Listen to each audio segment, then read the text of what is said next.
You stare at the person standing in front of you.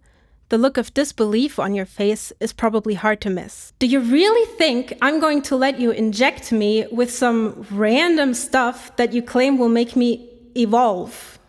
You emphasize the last part of the sentence with your fingers imitating quotation marks and turn your back to the girl. Yeah, not gonna happen.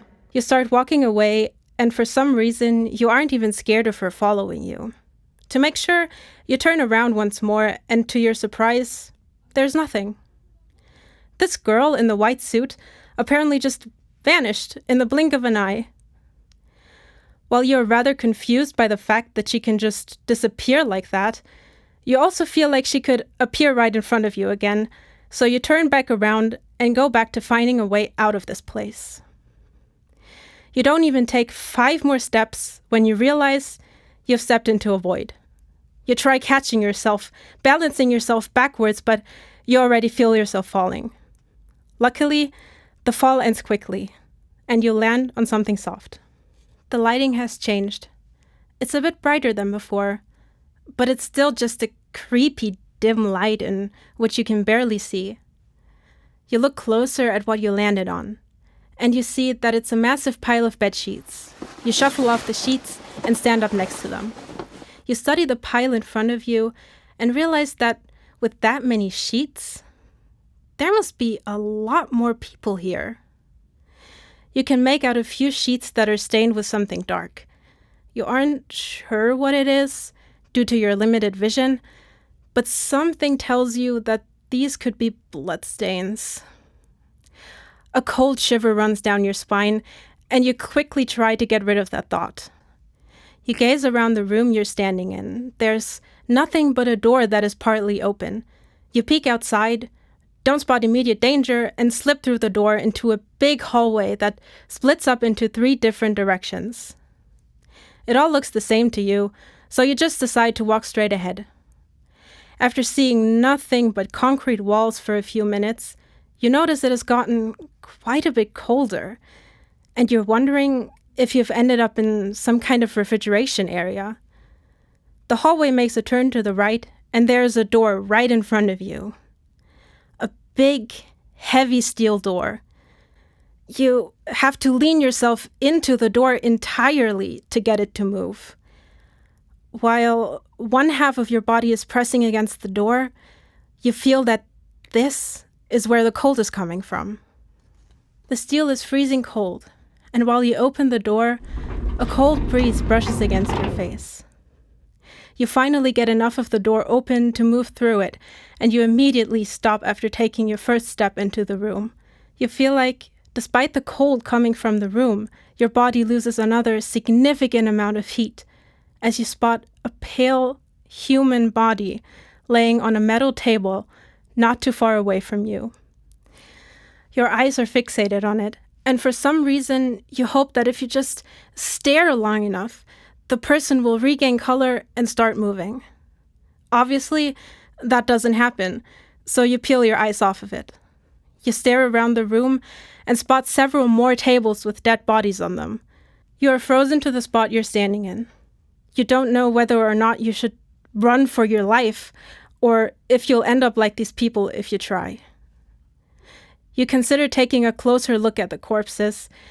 You would like to know if there is someone you might know, but you don't want to risk fainting. Aside from the tables, the room is empty. There is another massive door, just like the one you just went through on the other side of the room. So you decide to check what's behind that door before looking closer at things. Maybe there is someone who can help you, or at least talk to you. You take a moment to thank your instinct for not letting yourself be injected by this freak before. You know for sure you would have ended up down here as well, just not breathing as much as you are now. You walk towards the door, not taking your eyes off it. This time, you throw yourself a bit more at the door, so it immediately jumps open. This one is just as cold as the one before, and the room you're standing in now feels like it's a copy of the one before. Only that there is another one of the suited people walking around between the bodies. It looks exactly like the person you walked away from earlier.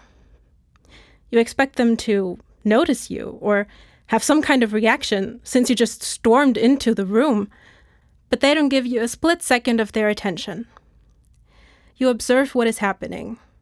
Maybe this is just the morgue or an autopsy room. You took a very wrong turn, and it's not as creepy as it seems. Saying you're confused would be the understatement of the century. This person is acting as if you aren't here, despite the fact that you just burst into the room that they're working in, on some clearly serious stuff. You watch them move around the body in the far back right-hand side of the room. Hair goes into a small container, nails go into one as well. You get very anxious as there are some scary-looking medical instruments being taken from a table. You aren't sure if you're ready to witness a body being taken apart. You couldn't even finish that thought before a scalpel is being dragged through a body. You look away, trying to keep yourself together. You decide that it's probably best if you just back out of the room and leave this place again, before you have to see more, or the person decides to notice you. You back up slowly, lean against the cold door with your back, and exit the room a lot quieter than you entered it. While backing out of the room, you don't leave the suited person out of your sight, just in case they're planning something. When you're completely standing in the other room, you stare around. More confusion. The room is empty. You don't particularly have a problem with the bodies being gone, but it does startle you that it seems like the bodies have just vanished. You're sure that if someone moved them, you would have heard. This is so weird. Everything is so weird and not normal and scary. I just want to wake up already, you say to yourself while helplessly re-examining the area around you. You take a few deep breaths and decide that this can't go on forever, and you're going to find answers or a way out of this. Ideally both. With a few determined steps and a push against the next door, you step outside into the concrete hallway once again. You walk back all the way to where you came from. There are 2 more directions you could go. They both look identical. Eeny, meeny, miny, mo. You mutter and gesture your index finger in the 2 different directions. It lands on the right hallway, so you shrug and start walking down the next seemingly endless hallway. You try to keep a positive mindset. Nothing really scary has happened yet. Corpses and weird injections are definitely out of the ordinary, but no one has been violent or trying to harm you in any way, which makes keeping a positive mindset just the slightest bit easier. After walking all the way back, you come to a halt in front of a door. There's a label on the door that says storage. As you're about to open the door, you hear another door being shut. You could swear there was no other door in sight while walking here. You turn around, back in the direction you came from, and hate yourself for thinking this optimistically about not having been scared yet. A large figure is standing further down the hallway. You can't make out many details, but you can see it's another person in a white suit. They're slowly moving backwards, around the corner, towards where you came from. You consider just ignoring it and moving on, but you know you can't just keep ignoring these people. They're the ones who will most likely have answers for you. Do you decide to try and confront the figure down the hall?